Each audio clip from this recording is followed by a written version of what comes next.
किसकी स्त्री। यमुना के किनारे धर्म स्थान नामक एक नगर था।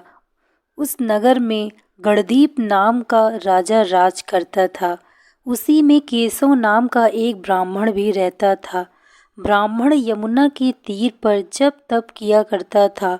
उसकी एक लड़की थी जिसका नाम मालती था। वह बड़ी रूपवती थी।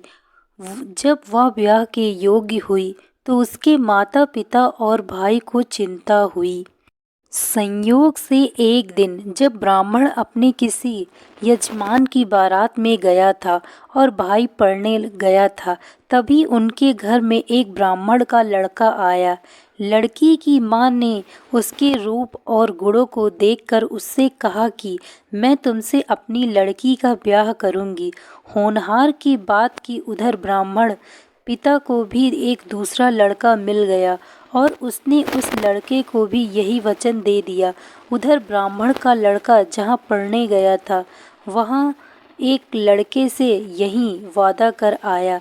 कुछ समय बाद बाप बेटे घर में इकट्ठे हुए तो देखते क्या हैं कि वहाँ एक तीसरा लड़का और मौजूद है।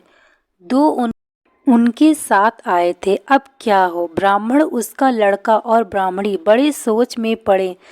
दैव योग से हुआ क्या कि लड़की को सांप ने काट लिया और वह मर गई। उसके बाप भाई और तीनों लड़कों ने बड़ी भाग दौड़ की। जहर झाड़ने वालों को बुलाया पर कोई नतीजा न निकला। सब अपनी अपनी करके चले गए। दुखी होकर वे उस लड़की को शमशान में ले गए और क्रियाकर्म कर आए। तीनों लड़कों में से एक ने तो उसकी हड्डियां चुन ली और फकीर बनकर जंगल में चला गया। दूसरे ने राख की गठरी बांधी और वहीं झोपड़ी डालकर रहने लगा। तीसरा योगी होकर देश देश घूमने लगा।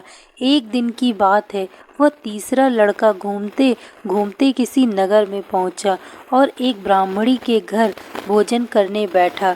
जैसे ही उस घर की ब्राह्मणी भोजन परोसने आई कि उसके छोटे लड़के ने उसका आंचल पकड़ लिया। ब्राह्मणी से अपना आंचल छुटाता नहीं था।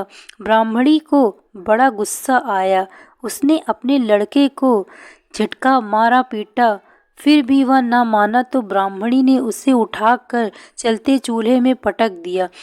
लड़का जलकर राख हो गया। ब्राह्मण बिना भोजन किए ही उठ खड़ा हुआ। घर वालों ने बहुतेरा कहा पर वह भोजन करने के लिए राजी ना हुआ। उसने कहा कि जिस घर में ऐसी राक्षसी हो उसमें मैं भोजन नहीं कर सकता। इतना सुनकर वह आदमी भीतर गया और संजीवनी विद्या की पोथी लाकर एक मंत्र पढ़ा। जलकर राख हो चुका लड़का फिर से जीवित हो गया। यह देखकर ब्राह्मण सोचने लगा कि अगर यह पोथी मेरे हाथ पड़ जाए तो मैं भी उस लड़की को फिर से जिंदा कर सकता हूँ। इसके बाद उसने भोजन किया और वहीं ठहर गया। जब रात को सब खा पीकर सो गए तो वह ब्राह्मण चुपचाप वह पोथी लेकर चल दिया। जिस स्थान पर उस लड़की को जलाया गया था वहां जाकर उसने देखा कि दूसरे लड़के वहां बैठे बातें कर रहे हैं। इस ब्राह्मण के यह कहने पर कि उसे संजीवनी विद्या की पोथी मिल गई है और वह मंत्र पढ़कर लड़की को जिंदा कर सकता है, उन दोनों ने हड्डियां और राख निकाली। ब्राह्मण ने जैसे ही मंत्र पढ़ा वह लड़की जी उठी। अब तीनों उसके पीछे आपस में झगड़ने लगे।